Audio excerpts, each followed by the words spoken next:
Magandang hapon po mga kapatid. Nandito na naman tayo po mga kapatid. Pag-usapan natin ang fundamentals, mga doktrina na foundational, no? At dito tayo sa ikalawa, the number two foundation of our church. Foundational doctrines is the Word of God. So babalikan natin yung dinidiscuss natin, no?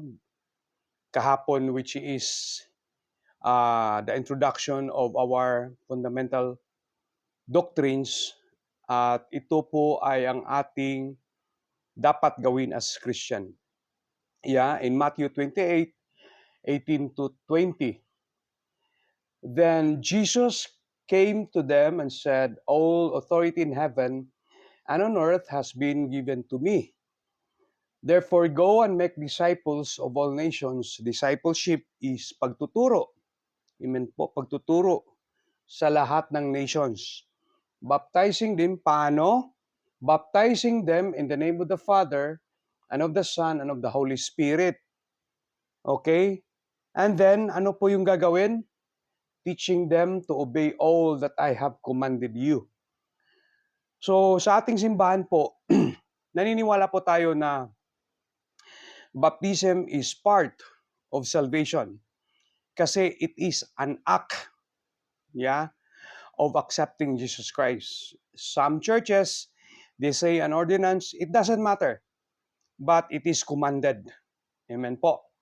So, bago tayo gaganapin ito, kailangan natin ituturo muna ang mga turo ni Kristo which He commanded to the apostles bago tayo gagawin yung bautismo. Amen? Para maintindihan natin ang lahat. Kasi, baptism kasi, it's a deciding factor talaga. Amen po. Through our faith na tayo po ay acceptin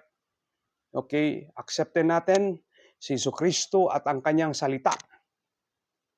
Amen po. And no turning back. Amen. So ito po yung utos ng Diyos para sa buhay natin. Pero ano po yung ituturo? Ang tanong, ang ituturo lamang natin sa simbahang ito ay ang salita ng Diyos.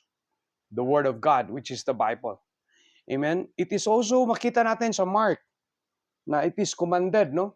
In Mark 16:15, sabi niya rito, and He said to them, "Go into all the world and preach the gospel to all creation." Grabe, no? To all creation. Siguro pati kabayo, aso, tuturuan natin. But it is what it is in the Bible. Amen po? So kailangan maintindihan natin. Ngayon, maintindihan natin ano po yung salita ng Diyos. Of course, para malaman natin ang salita ng Diyos, of course, ang salita ng Diyos po, galing na nga sa Word of God, ito po ay galing sa Diyos. Now, paano natin ipoprove dan? Biblically, para tayo po ay talagang maniniwala at magtitiwala sa salita ng Diyos. First, you have to read your Bible. But as of now, we will introduce to you the Word of God. And how is it powerful? Sinong author? Anong magagawa ng salita ng Diyos sa buhay natin? But to tell you honestly, give time to read the Word of God and you will know better than I. Okay? As long you read and read the Word of God, you will know God. And you will felt that there is a living God talaga. That is why faith, no? Faith comes from hearing, no? Sabi dito, faith comes from hearing, that is hearing the good news about Jesus Christ. Amen po mga kapatid. So, if we read the Word of God, we give time to the Word of God, tutubo yung pananampalataya at pagtitiwala natin sa Diyos. Yun po yung gagawin natin ngayon, no? Kailangan natin i-ignite ang bawat pananampalataya ng bawat isa para tayo po mag-isip. Okay, na paano ba magagawa ang salita or anong magagawa ng salita ng Diyos sa buhay natin. Amen po? So yung po yung ikalawang pagtuturo natin mga kapatid, dapat natin unawain, dapat kikilanin natin ang salita ng Diyos kasi ito po ay si Jesucristo po talaga ang nagsasalita. Amen po? Okay. Ang Biblia ay ang salita ng Diyos. Doon po nire-record po It is a foretold. Foretold kasi binabanggit sa Biblia ang nangyayari before hanggang sa katapusan ng mundo. Hindi nyo alam po mga kapatid that the Bible tells us from the beginning until the end po. Kaya ang Biblia ay ang salita ng Diyos na nag-guide sa atin ngayon. Okay, in Isaiah 46, anong sinabi po? Okay, remember the things I have done in the past, for I alone am God, and there is none like me. Only, sabi dito, only I can tell you the future before it even happens.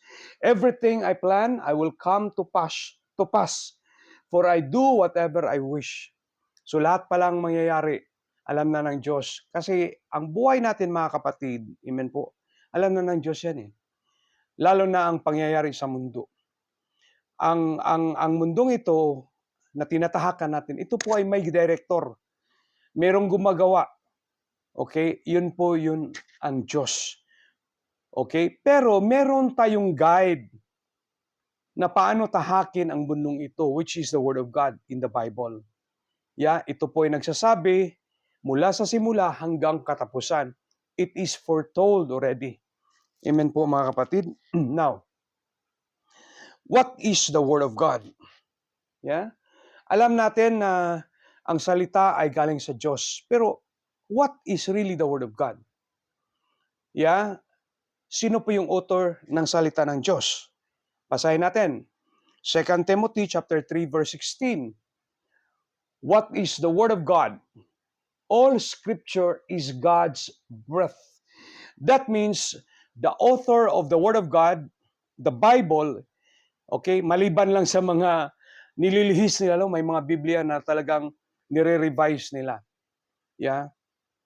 The Word of God, the author is God Himself. God Himself. It is God's breath and is useful for what? For instruction. For instruction.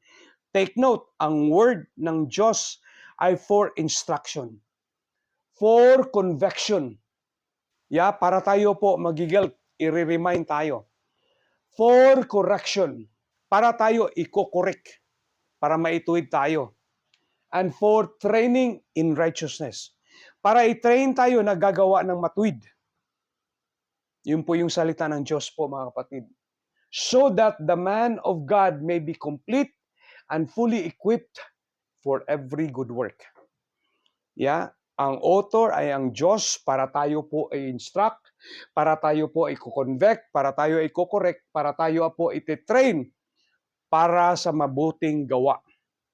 Yun po yung salita ng Diyos. Okay po mga kapatid? Yeah, ang salita ng Diyos ay galing lang sa Diyos. Now, Pastor, paano yan? Si Kristo po ang nagsasabi niyan. Si Kristo po ay kasangkapan lamang sa pagsasalita ng Diyos. Amen? Amen po mga kapatid. Lahat ng sinasabi ni Jesucristo ay galing lamang sa Diyos Ama. Take note ha, lahat ng sinasabi ni Jesus Christ is from the God the Father. Amen? Paano ko mapatunayan yan? Okay. John 14 verse 10. Don't you believe that I am in the Father and the Father is in me? Sabi niya, the words I speak are not my own, but my Father who lives in me does His work through me. Kuha niyo po. So lahat ng sinasabi ni Jesucristo at lahat ng ginagawa niya ay galing lamang sa utos ng ating Diyos Ama. Amen po? Klaro po ba? So kailangan lang natin po mga kapatid, lahat ng mga sinasabi ko rito po, investigate niyo po. I-check niyo sa Biblia. John 14:24. Anong sabi doon? Anyone who does not love me will not obey me. And remember, my words are not my own. What I am telling you is from the Father who sent me. So lahat ng sinasabi ni Jesucristo po ay galing lamang sa Ama. Mamaya malalaman natin, during that time kasi, Jesus Christ was used by God to speak in behalf of God for repentance and to know the knowledge of the truth. Amen po. Nakuha niyo po mga kapatid? That how the word of God, from God Himself, through the life of Jesus Christ, yun po ay sinasabi niya sa mga taong nakikinig during His time. Amen po. Now, ano po yung nature ng salita ng Diyos? Amen? Anong natural na epekto ng salita ng Diyos? Ano po yung magagawa niya naturally sa buhay natin kung tatanggapin natin ang salita ng Diyos? Ito po importanteng doktrina mga kapatid, kasi bago natin matanggap through baptism ang ating Panginoong Hesus, kailangan natin intindihin. Kasi once tatanggapin natin siya buong buo, yan po ay mag-iiba, we will be transformed, we become a true believer, we became a new creation, and we become a Christian. And we will not go back to our sinful life. Amen po? Ano po yung nature ng salita ng Diyos? Ang nature po, ganito. Ang nature ng salita ng Diyos in Hebrews chapter 4, verse 12, for the word of God is living and active, sharper than any double-edged sword. It pierces even to the dividing soul and spirit, joints and marrow. It judges the thoughts and intention of the heart. Nothing in all creation is hidden from God's sight. Everything is uncovered and exposed before the eyes of Him to whom we must give account. So, ang nature pala ng salita ng Diyos ay masakit. Dalawa, sabi niya, two-edged sword, double-edged sword. Double-edged sword, talagang pipenetrate sa puso. It divides the soul and spirit. It breaks your joints and marrow. At ilalangtad niya ang lahat ng kasalanan sa atin, i-uncover tayo, expose tayo, before sa ating Diyos sa pamagitan ng salita ng Diyos. Di ba? Once maririnig natin or mababasa natin ang salita ng Diyos, meron tayong mababasa ng mga kasalanan at tayo po ay magre-repent. Yun po, medyo masakit sa umpisa mga kapatid ang salita ng Diyos. Pero habang ito po ay naririnig natin, binabasa natin po, it will really cleanse our soul. Masakit siya, but at the end po mga kapatid, magre-reward talaga ang Diyos sa buhay natin. Amen? Now, question, who is the Word of God? The Word of God is Jesus Christ. Siya po yung tagapagsalita, siya po yung salita ng Diyos. John chapter 1 verse 1. In the beginning, the Word already existed. And the Word was with God, and the Word was God Himself. Si Jesucristo yan. In John 1:14, and the Word became flesh and dwelt among us, and we beheld His glory, the glory as of the only begotten of the Father, full of grace and truth. Siya yun po mga kapatid. Siya po yung salita ng Diyos na He was before, even from before the foundation of the earth. Ibang topic natin yan mga kapatid. That is a fundamental doctrine sa ibang topic po. Amen? Pag-usapan natin po ang buhay or pagkatao or sino ba talaga si Jesucristo. Ngayon, ang pag-usapan natin, itong salita na inisishare natin, na yung in further studies po, ang pag-usapan lamang natin ay ang salita ng Diyos. So, ang salita ng Diyos ay talagang masakit. At ang salita ng Diyos, ito po mismo si Jesucristo. Amen po? Now, ngayon po, grace, gracia or unmerited favor or mercy, although the same, meron na silang konting diferensya, pero awa ng Diyos, grasya ng Diyos, unlimited favor, unmerited favor na sinasabi nila. Pero ang grasya ng Diyos po, it is the Word of God.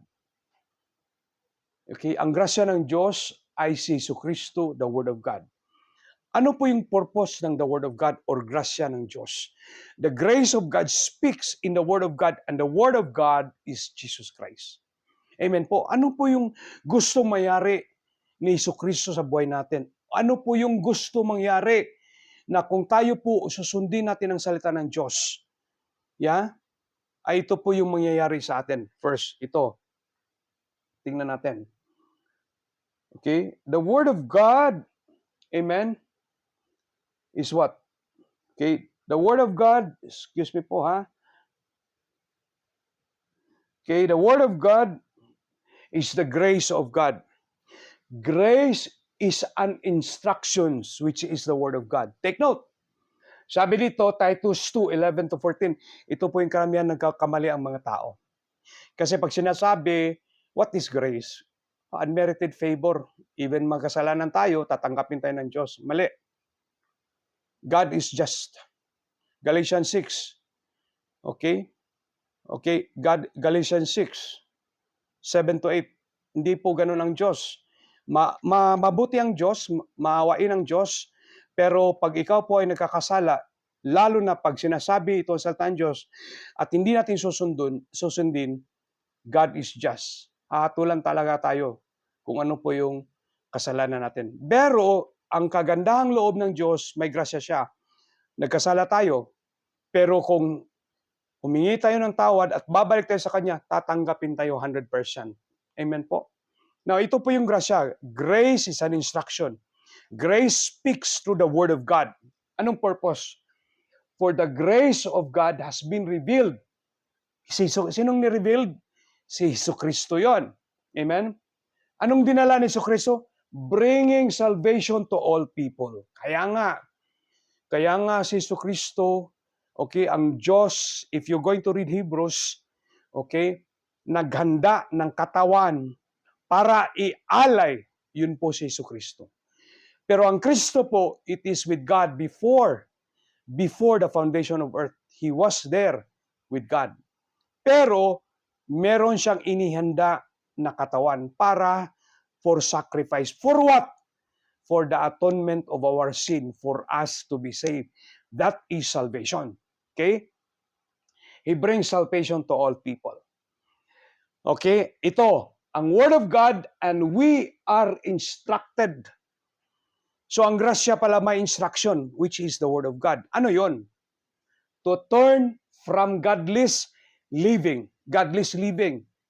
and sinful pleasures. Ito pala ang purpose ng salita ng Diyos. Yan po ay grasya ng Diyos, ang salita ng Diyos. We should live in this evil world with wisdom. Ano po yung salita ng Diyos? Wisdom, righteousness, and devotion to God. Sa pamagitan ng salita ng Diyos, okay, tayo po ay in-equip sa mabuting gawa at nagkakaroon tayo ng devotion, faithfulness sa Diyos. While we look forward with hope to that wonderful day when the glory of our great God and Savior Jesus Christ will be revealed. So habang po tayo ay namumuhay sa mundo at hindi pa dumarating si Kristo in His second coming po, tayo po ay hinahanda, ini-instruct, tinitrain, kinikorek, kinikonvect para sa mabuting gawa, para tayo po ay meron tayong persevere. Magpipersevere tayo, mag-progress tayo. Okay, ito po yung grasya ng Diyos. Okay? At nagdi-devote tayo sa salita ng Diyos at nagdi-devote tayo sa ating Diyos mismo. Amen po mga kapatid. At hindi lang pa doon nagtatapos, He also cleansed us. He gave His life to free us from every kind of sin, to cleanse us, to make us His own people, totally committed to doing good deeds. Yan po yung magagawa ng salita ng Diyos po, mga kapatid. Malaki po. Malaki pong magagawa ang salita ng Diyos. Makinig lang kayo po, mga kapatid. Yun lang ang talagang inaas ko. At kung makinig kayo, ipasok nyo naman sa puso nyo po. Paulit-ulit tayong sinasabi, Titus 2:11-14. Tapos kung magtatanong tayo in pronto, hindi nyo alam. Bakit po? Okay, hindi nyo kasi tinatanim. Amen po. Magtatanim lang tayo ng salita ng Diyos. Kung meron na tayong mga sakit, meron na tayong pangangailangan, meron na tayong mga problema. Hindi po gano'n mga kapatid. Kaya sabi ni Lord, yeah, while we look, yeah, habang tayo po ay paroon sa second judgment, habang tayo po ay buhay pa in this world, ang salita ng Diyos, siya po yung mag-guide sa atin that we will not lead sinful life, yeah, or a godless life. We will live righteous life po mga kapatid. Amen? Sabi doon sa Ephesians chapter 3 verse 7 to 9. Okay? Nagagawa ni po, sabi ni Paul, by God's grace and mighty power. Saan nakukuha yung power? Salita ng Diyos. I have been given the privilege of serving Him by spreading this good news. By the grace of God, by His power na galing sa Espiritu Santo, sa pamagitan ng pamumuhay, ayon lang sa salita ng Diyos, He has the power, meron siyang grasya para spread ang good news. Though I am least deserving of all God's people, He's graciously gave me the privilege of telling the Gentiles about endless treasure available. Saan yung endless treasures available? It is in the Word of God po mga kapatid. Amen? Yun po ang kagandahan na meron tayong alam sa salita ng Diyos. That's the power of the Word of God. Yeah? Available to them in Christ. Kasi si Christ po ang salita ng Diyos, di ba? Tapos, I was chosen to explain to everyone this mysterious plan. Ano po yung mysterious plan? That God, the creator of all things, that kept secret from the beginning. Amen po. Ano po yung serious plan ng Diyos po? Ang serious plan ng Diyos po ay dito. Gagamitin niya ang simbahan to spread the good news. Amen. Yun ang plano ng Diyos para tayo po ay mabalik. It's the only the Word of God po. Excuse me. Once malaman natin ang salita ng Diyos, once malaman natin ang katotohanan, okay, we will be saved. At sa anong paraan? Gagawin niya ang plano sa pamigitan ng simbahan. Sabi niya rito, mysterious plan that God's purpose in all this was to be used, the church, to display His wisdom. Ano po yung church? Yun po yung body of Christ. Tayo yun na kasangkap, membro ng isang simbahan, na ang simbahan na yun ay ang body of Christ. If meron tayong inalagaan na salita at fina-follow, ino-obey na salita ng Diyos para po tayo ay banal at kaaya-aya tayo at isa tayong nasangkap sa body ni Kristo. Amen? Kasi remember, the body of Christ is holy. Amen po. Kaya hindi po pwedeng hindi tayo magiging banal. Pag tayo po ay may salita ng Diyos, magiging banal po tayo po mga kapatid. Amen po. Sabi niya rito, God's purpose in all this was to use the church to display His wisdom in its rich variety to all the unseen rulers and authorities of the heavenly places. Wow! Makikita natin, kung gaano kaganda, okay, ang Diyos sa buhay natin. Makita-kita natin yung mga sikreto ng heaven po sa pamagitan ng salita ng Diyos. And it is through His church na kagaya nito. Ang totoong simbahan talaga mga kapatid ay nagtuturo lamang sa salita ng Diyos. Amen? Yun ang tandaan nyo po. I-check nyo po. Pag ang simbahan po ay hindi nagtuturo sa salita ng Diyos, hindi po siya simbahan ng Diyos. Amen po. I don't know which church are we or are those people not talking about the Word of God. Amen po. Okay, tuloy. Yeah. This was His eternal plan, which He carried out through Christ Jesus our Lord. Because of Christ, the Word of God, and our faith in Him, in our faith in the Word of God, we can now come boldly and confidently into God's presence. Amen. So yun yung maganda po mga kapatid. Amen? In the presence of God po, pwede na tayong directly makahingi sa Lord if we have the Word of God po. Kasi the Word of God is the only one that can change us, na magiging banal tayo. So, yun po yung power ng salita ng Diyos. Ha? Alam na natin yan. Ha? Amen po. That's the nature of the Word of God. That's the nature. Now ngayon, who is the Word of God? Jesus Christ. Amen po. Ngayon po, ang salita ng Diyos po ba ay pwede nating ma-broke or pwede bang malihis or pwede ba siyang hindi magkakatotoo? No, hindi. The Word of God cannot be broken. Okay? Sabi niya rito, John chapter 10:35. Okay? He called them gods to whom the Word of God came, and the Scripture cannot be broken. Hindi po pwede talaga. Yeah? If you're going to read Titus po, God never lies. Numbers, God never lies. If you read Hebrews, God never lies. It is impossible for God to lie. His word, this is how powerful the word of God cannot be broken. If God is just, cannot be broken. If God is love, cannot be broken. If God is peace, cannot be broken. If we hold our faith to God, God will not broke it. Amen po. Ganun katindi ang power ng salita ng Diyos. Cannot be broken. Cannot be broken. And the scripture cannot be broken. Amen? Amen po. Bakit po binigay ang salita ng Diyos? Bakit binigay si Kristo, the Word of God, sa atin? Ano pong desire ng Diyos? Ano pong gusto niyang mangyari sa buhay natin po, mga kapatid? Ang gusto niyang mangyari ito, yun po, alam natin yan eh. God desires of our God, for this is good and acceptable in the sight of God our Savior. Amen po.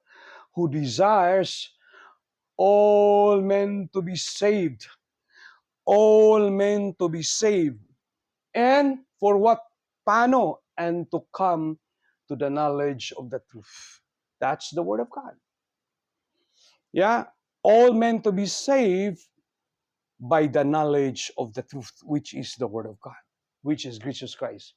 For there is one God and one mediator between God and men, the man Christ Jesus. Amen?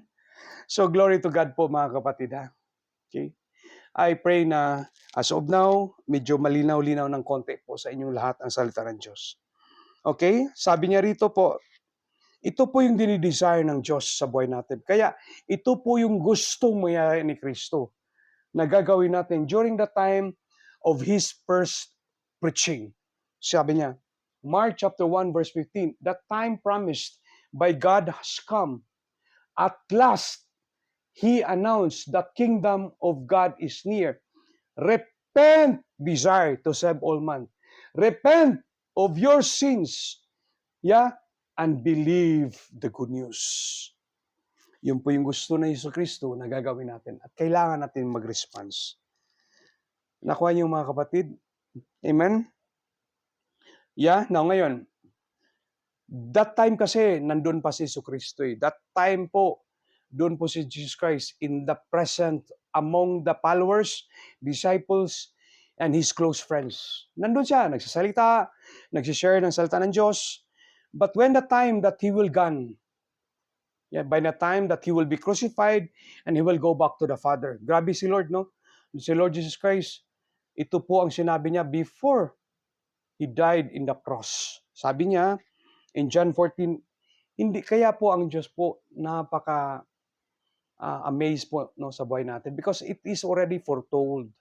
Lahat ng gagawin niya, alam na natin yan eh. Alam na natin yan sa pamagitan ng pagbabasa ng salita ng Diyos. Kung magbabasa tayo ng salita ng Diyos. Okay? Grabe ang Lord. Sa Biblia po, sinasabi niya ang mangyayari in the future. Ito at that time, no, John 14. Yeah? Alam ng Lord na mamamatay na siya doon sa cross ng Kalbaryo. Sabi niya, John 14, pinagpray niya ang mga apostles. As a prayer niya, sabi niya, I will ask my Father, I will ask the Father, And he told this to his apostle, and he also prayed later on, no? Sabi niya, I will ask the Father and he will give you another advocate who will never leave you. Yeah? He is the Holy Spirit who leads into all truth. The world cannot receive him because it is not looking for him and does not recognize him. But you know him. Bakit? Because he lives with you. Sino yun? Si Jesucristo. Now and later will be in you. The representative of Jesus Christ after his death is the Holy Spirit. Siya po yung magtuturo sa atin kung tatanggapin natin. Amen po. Banal na Espiritu ang pangalan niya po eh. Kaya kailangan magiging banal po tayo para papasok at when we accept Him, siya po ay mananahan sa atin. Amen? Again, John 14:25-26. Sabi niya, I am telling you these things now while I am still with you. Imagine, grabe ang Lord kasi bago mangyayari, alam na niya anong mangyayari at nangyayari talaga. But when the Father sends the advocates as my representative, take note, that is the Holy Spirit, He will teach you everything and will remind you of everything I have told you. So, after the death of Jesus Christ and mga apostles na lang, ang nagtuturo sa kanila ay ang banal na Espiritu Santo. At nire-remind sila kung ano po yung sinasabi ni Jesucristo. But we are really blessed. Why? We have the Bible now. Pinaghirapan niya ng mga tao noon, sila Isaiah, sila Moses, sila Abraham, sila Jeremiah, sila Isaiah, sila Elijah, sila Luke, sila Peter, sila Matthew. Pinaghirapan nila buhay, sila Paul. At ngayon po, meron tayong salita ng Diyos na nag-guide sa atin. Ang gagawin na lang natin, we need to obey the Word of God. Susundin na natin po. Amen? Grabe no. Susundin na lang natin. Yeah? Yeah? So during the time, nandun si Kristo, during the time na wala pa si Kristo, Jesucristo, ginagamit niya prophets. During the time na talagang sabi ng Lord, last card ko na ito, papadala niya ang kanyang anak, si Jesus Christ. Pero hindi pa rin nagkulang ang Diyos. After ni Jesus Christ, nagpadala siya ng invisible representative, of Jesus Christ, which is the Holy Spirit. Mga kapatid, there is a guarantee po, there is an assurance that we will be saved. Sabi ni Lord, siya mismo ang Word of God. Okay? Sabi niya, I am the way, the truth, and the life. No one comes to the Father except through me. Nung namatay siya, anong representative niya? Banal na Espiritu Santo. Hindi nagkulang ang Diyos. Ngayon, meron tayong Biblia, meron tayong guide, meron tayong instruction anong gagawin, anong tamang gawin. Pero nakikinig ba tayo, mga kapatid? Kailangan makinig tayo. That is how powerful the Word of God is. Amen po, mga kapatid. Ang Word of God, siya lang po yung maglilinis ng tao. Ito po yung sabi ni Kristo. John 15:3. You have already been pruned and purified by the message I have given you. It's only the Word of God. Marami pong nagtatanong, Pastor, paano natin ma-change ang tao? The only way po, hindi pastor ang magpagbago ng tao. Hindi simbahan o pangalan ng simbahan ang magbago ng tao. Hindi yung mga kapatid, isa lang ang magbago ng tao totally. It's only the Word of God because the Word of God is Jesus Christ. Jesus Christ is enough sa buhay natin. Amen po. Siya po that saves us. May nagsasabi nga sa akin, bakit kayo po ay nagtuturo more on Jesus Christ and salvation? Of course, Jesus Christ is enough. Ano pa bang kailangan natin? If we have Christ in our life, ano pang kailangan natin? Wala na. Kaya sabi niya doon sa John 15, verse 5, sabi niya rito, yes, I am the vine. You are the branches. Those who remain in me and I in them will produce much fruit. For apart from me, you can do nothing. Wala. Wala tayong magagawa pag wala tayong Kristo sa buhay, wala tayong Diyos sa buhay natin, wala tayong salita ng Diyos, buhay natin ay wala. We are just a walking dead people. Wala tayo talaga, mga kapatid. Pag wala ang Diyos sa buhay natin, lalo na ang kanyang salita, palpak talaga tayo po, mga kapatid. Yeah? Yeah? Kaya sabi ng Diyos, ang pangako niya ito po, mga kapatid. Pangako niya ito, ha? Napakagandang pangako ito. Sabi niya, but if you remain in me and my words, salita ng Diyos, and my words, salita ng Diyos, take note, remain in us, in you, in you. You may ask for anything you want, and it will be granted. That is how powerful is the Word of God. Kaya lahat na natin in the next few days, pag-usapan natin mga doktrina, pero pag-usapan lang natin ang doktrina based sa kanyang salita. Wala tayong doktrina pag-uusapan na hindi Bible-based po, mga kapatid. Because ito lang ang paraan po. Whatever we want, whatever we wish, whatever we need, if we abide in Him, in God, in Jesus Christ, the Word of God, yeah, in God, if you abide in me, and my words abides in you, amen?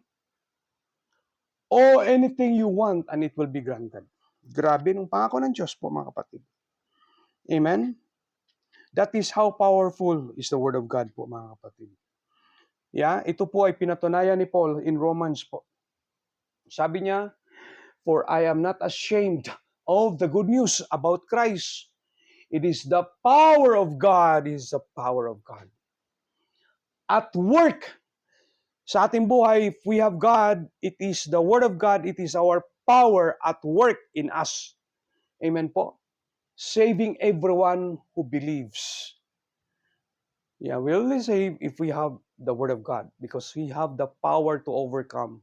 If you're going to read Romans po, napakatinding nangyayari sa mga tao doon. Kaya sabi niya, believe in the gospel. This is the power of God working in us. Yung sabi niya, that the Jew first and also the Gentile, this good news tell us how God makes us right in His sight. Mga kapatid, kasi no one will see the Lord unless we're holy. Amen? This is accomplished from start to finish by faith. Huh? See that? Faith comes from hearing and hearing to the Word of God. Yeah? To the good news about Christ. Amen? Once makapasok yung salita ng Diyos sa buhay natin at tinatanggap natin, that will start. You know, it is the start until the end by our faith in the Word of God. By the Word of God is Jesus Christ. By the faith in Jesus Christ, okay, we will be finished successfully, victoriously, and we will go to heaven po, mga kapatid. Because He will not stop working in us po, mga kapatid. Basta we abide in Him and His Word abide in us. Amen po. Grabe, no? As the scripture say, it is through faith that righteous person has life. Amen? Kung wala pala tayong salita ng Diyos, ano tayo? Patay. Wala tayong buhay. Wala tayong buhay. Amen? Amen? Glory to God. Sana naintindihan natin po, mga kapatid, ha? Sana na ano natin, nakuha natin po. Amen? So, dito po, problema dito, ito. Pag hindi natin ituturo ang tama, ang salita ng Diyos, pag hindi natin ituturo ang tama ng tama ang salita ng Diyos, meron tayong pananagutan sa Diyos. God's anger. Amen po? Yeah? God's anger. Ano po yun? Ang tao po na isuppress, sabi niyo sa Romans 1:18-20, but God's angers at sin. But God shows His anger from heaven against all sinful, wicked people who suppress the truth. Yeah? They suppress the truth by what? By their wickedness. Alam na natin lalo na tayong mga Kristiyano po, alam na natin ang salita ng Diyos. Pero if we deliberately sinning, in spite na alam natin ang salita ng Diyos, God is angry with us. Take note, God is really angry with us. Yeah, kasi gisuppress natin ang katotohanan. Ang problema nito po, if you're going to read Corinthians po, yeah, they do by the word of God, but they do it in business. Kinakalakal nila ang salita ng Diyos. Dito rin sa Roman, makikita nyo na ang salita ng Diyos ay what? Para lang sa kanilang tiyan, for personal reasons. Hindi po, galit si Lord niyan. Kaya ang pag-uusapan natin po, for the next, few days, is only salita ng Diyos. At ayaw ng Lord, isusuppress ang katotohanan po. Ayaw na ayaw niya. They know the truth about God because He has made it obvious to them forever since the world was created. Imagine that. People have seen the earth and the sky through everything God made. They can clearly see His invisible qualities, His eternal power and divine nature. So they have no excuse for not knowing God. See? That how God's angers at sin. Mga kapatid, in James chapter 4 verse 17, lalo na tayo ng mga Kristiyano, if we know the right thing to do and we will not do it, to Him is a sin. Kaya mga kapatid, kailangan lang natin tututok, kailangan lang natin makinig at mag-take notes para tayo po ay malaman natin ang katotohanan, ang salita ng Diyos para tayo po ay mailigtas. Ngayon siguro wala tayong Diyos, wala tayong salita ng Diyos, wala ang Diyos sa atin, tayo siguro physically alive, but spiritually po, tayo po ay patay. Yeah. Patay in the sense na marami tayong problema. Yeah. Meron naman challenges na inalaw ng Diyos. Pero pag tayo grabe ng mga problema natin, mga kapatid, it's just a matter of cleansing ourselves by the Word of God. Kasi ang pangunahing sanhi na tayo po lahat ay may mga problema is kasalanan. Take note. Sabi niya rito, grabe ang sinasabi niya, no? That we will be having a life. Sabi niya rito po, ang salita ng Diyos dito, it is through faith in the Word of God that a righteous person has life. Amen? Has life. Kaya wag tayong ganon, wag natin isuppress. Wag natin isuppress yung salita ng Diyos. Kailangan po i-share natin, kailangan pag-aralan natin mga kapatid. Amen? Yun lamang po for today po. Actually po, marami pa tayong i-discuss. It will take siguro one day about the Word of God. But ito po ay mag-i-ignite sa ating pananampalataya at sana po ma-interest kayo. Magiging interesado kayo sa salita ng Diyos. Kasi the Word of God, that will only cleanse us po mga kapatid. Ang salita ng Diyos ay ang Lord Jesus Christ mismo. The Word of God cannot be broken. The nature of God, medyo masakit, pero mag-change sa buhay natin. At ang Diyos, hindi po siya naglalay.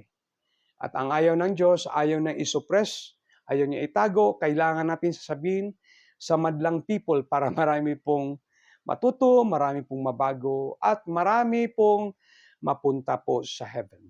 Amen po. God bless you mga kapatid. Sana naintindihan nyo at nagustuhan nyo po. Amen. God bless you po. God bless you.